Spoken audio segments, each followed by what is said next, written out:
Hola, ¿qué tal amigos? Y bienvenidos a otro video del canal Diálisis en tu hogar. El día de hoy les vamos a hablar acerca de las complicaciones que pueden llevar a tener en la diálisis peritoneal continua ambulatoria o como comúnmente la conocen, diálisis manual. Y bien, vamos a empezar, son principalmente 7 las que les vamos a mencionar en este video. Y comenzamos.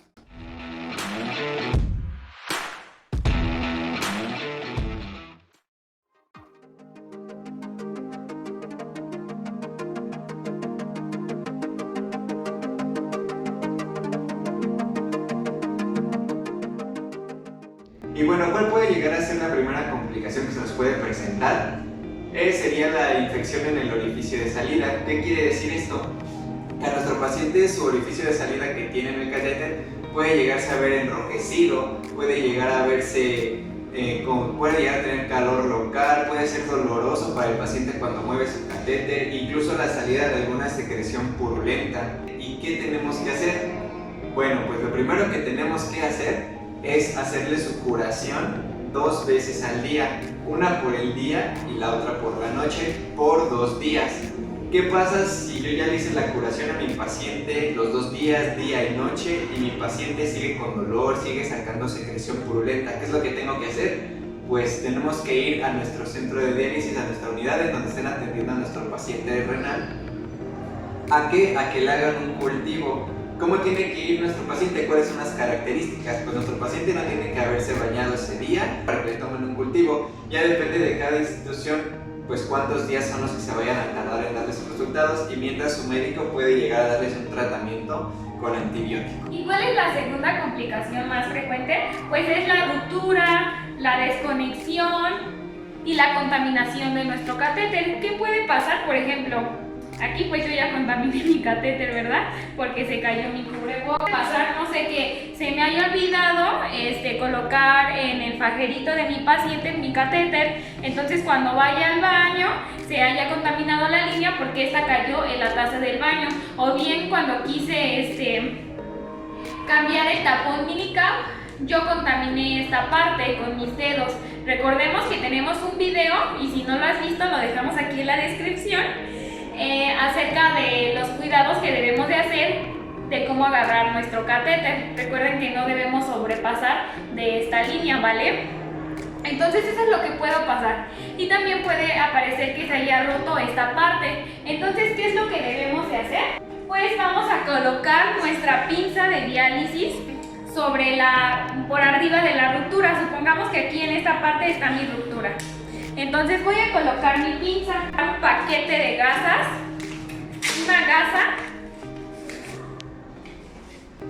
o 2, por ejemplo esta está bastante pequeña, entonces voy a tomar 2 y voy a hacer como un taquito esta parte porque voy a envolver la ruptura, ¿vale? ¿Y qué voy a hacer? La voy a sellar con micropor. Y lo voy a sellar de esta manera con el micropor, que quede como un taquito.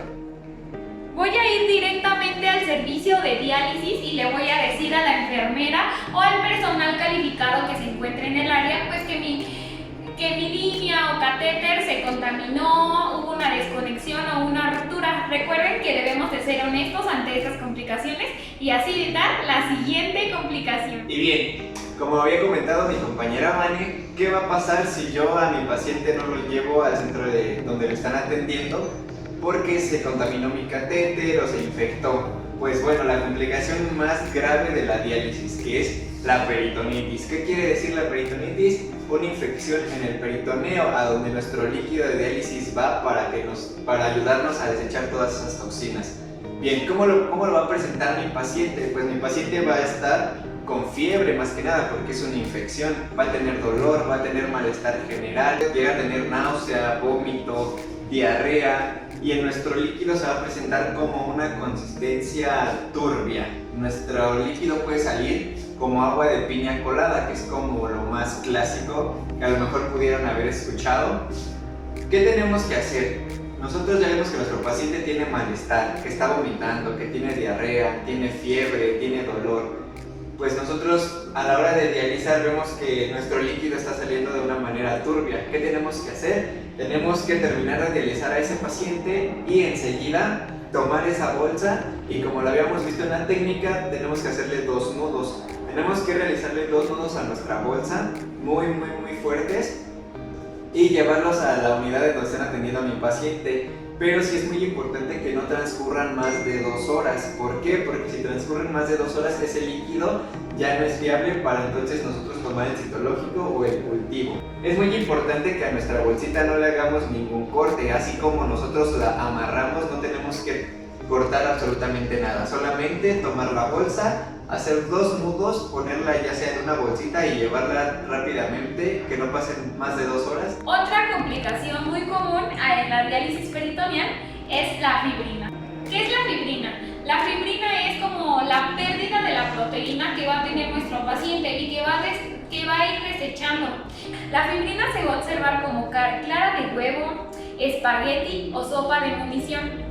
¿Y qué es lo que debemos de hacer? Tras que aparezca esta complicación de fibrina, lo que vamos a hacer es que en los 4 recambios consecutivos que va a tener nuestro paciente, vamos a tener que ponerle 1 mililitro de heparina. Cabe mencionar que, por ejemplo, si yo pongo ahorita heparina, pero en el siguiente recambio ya no sale fibrina, ya la tengo que suspender por completo. Y bien, la quinta complicación sería que mi paciente empezara a verse su líquido con sangre. ¿Por qué pasa esto? Porque probablemente mi paciente a lo mejor hizo un esfuerzo excesivo, a lo mejor tuvo una caída, a lo mejor hizo algún movimiento brusco, y recordemos que el peritoneo tiene pequeños vasitos sanguíneos que a lo mejor con este movimiento brusco o con una caída pueden llegar a reventarse.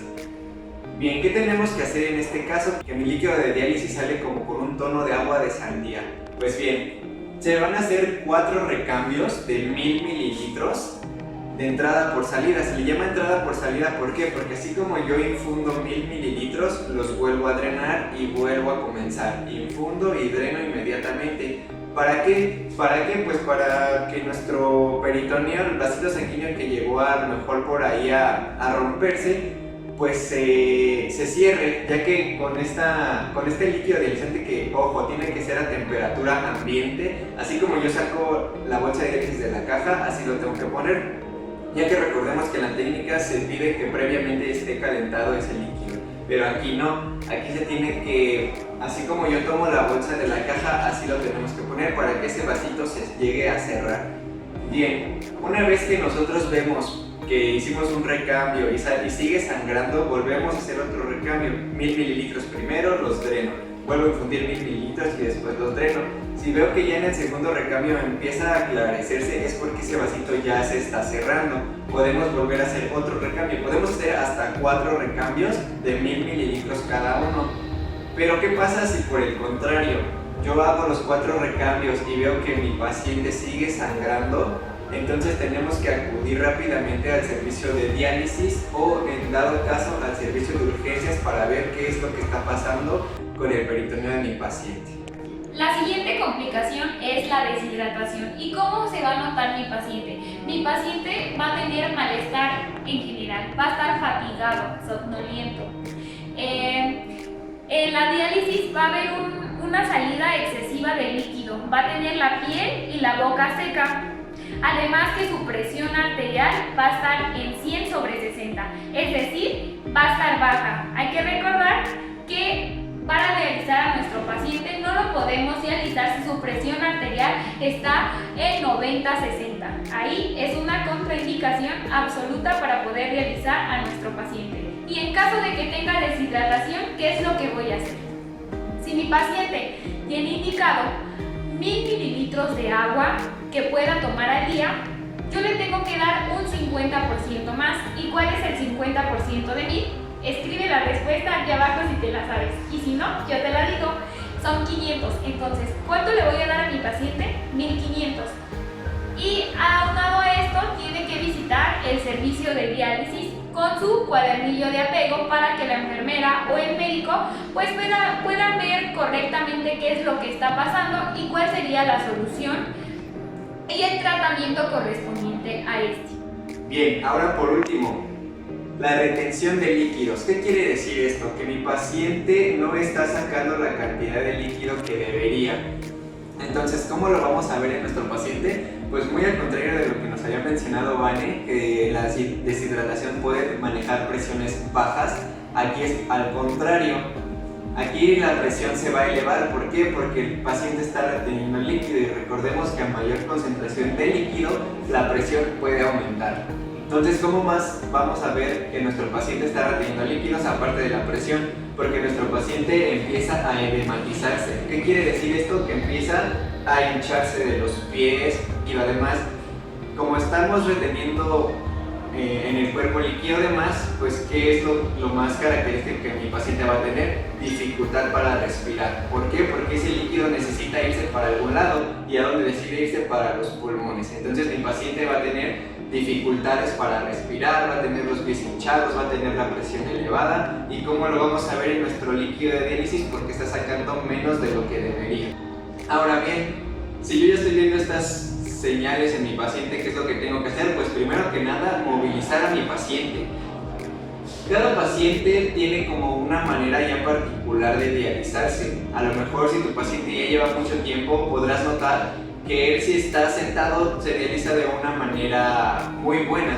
Su catéter está muy permeable. A lo mejor hay pacientes que se acuestan porque dicen que así su líquido sale mucho mejor. Entonces, ¿qué es lo que tenemos que hacer? En dado caso de que mi paciente no esté sacando ese líquido que debería, pues podemos invitarlo a que pueda moverse. Si está acostado, que levante un poco las rodillas, que se mueva de lado. ¿Para qué? Para que todo ese líquido empiece a salir. Pero bueno, yo ya movilicé a mi paciente y aún así sigue sin salir el líquido. ¿Qué es lo que sigue? Un bombeo de líneas. Bien, sigue el bombeo de líneas. Aquí tenemos el catéter. Si notamos, esto de aquí es un cojinete, que es lo que va normalmente dentro del paciente, y a partir del cojinete hacia acá es lo que nosotros observamos de nuestro paciente. Tenemos aquí el catéter, la línea corta. Entonces, ¿qué tenemos que hacer? Tenemos que hacer bombeos y tenemos que poner nuestra línea en forma de Z. Bombeamos de 8 a 10 veces. Primero lo que es el catéter de mi paciente, 1, 2, 3, 4, 5, 6, 7, 8. Después de ahí me voy a lo que es la línea corta de mi paciente, lo mismo, forma de Z y empezamos 1, 2, 3, 4, 5, 6, 7, 8. Y por último tenemos que ir a la línea de drenado de nuestro paciente, la línea que vamos a conectar a nuestro catéter, que va a ser la que salga por donde salgan los desechos. Entonces también tomamos en forma de Z, bombeamos 1, 2, 3, 4, 5, 6, 7, 8. Después de eso volvemos a abrir el catéter de nuestro paciente y tendría que salir nuestro líquido. Pero bueno, ya movilicé a mi paciente y sigue sin salir líquido. Ya bombeé mi línea, sigue sin salir líquido. ¿Qué es lo que está ocurriendo? ¿Qué es lo que tenemos que hacer después? Bueno, pues por última indicación, podemos poner 1 mililitro de heparina a la solución de nuestro paciente. ¿Por qué? Porque puede que nuestro catéter se haya tapado a lo mejor con fibrina. Entonces, ¿qué es lo que va a hacer la heparina? Va a tratar de disolver esa fibrina que está obstruyendo el catéter de mi paciente. Entonces, una vez que nosotros inyectamos el mililitro de heparina en el líquido, tenemos que esperar un momento para que haga acción. Pero bueno, puede llegar a pasar. Ya movilicé a mi paciente, ya bombeé las líneas, ya puse heparina y mi paciente sigue sin sacar líquido. Entonces, ¿qué es lo que tenemos que hacer? Tenemos que llevar a nuestro paciente a nuestro servicio de diálisis o al servicio de urgencias. ¿Por qué? Porque a lo mejor ese catéter ya se dobló, está acomodado, por ahí está pues mal acomodado, ¿no? Porque a lo mejor mi paciente se cayó o tuvo un movimiento brusco y ese catéter ya se me dobló o ya se pudo haber machucado por ahí. Entonces, ¿qué tienen que hacer? Tienen que tomarle una placa a ese paciente para ver qué es lo que está pasando con ese catéter, y ya de acuerdo a lo que salga en la placa, pues el médico va a ser el que diga qué es lo que sigue después. Y bueno, eso sería todo por el video de hoy. Recuerda seguir las indicaciones tal cual te las mostramos en el video. Cualquier duda, déjanos en la cajita de comentarios, suscríbete, dale like al video, compártelo para llegar a más personas. Y te queremos tus amigos de Diálisis en tu hogar. Hasta la próxima. Hasta la próxima.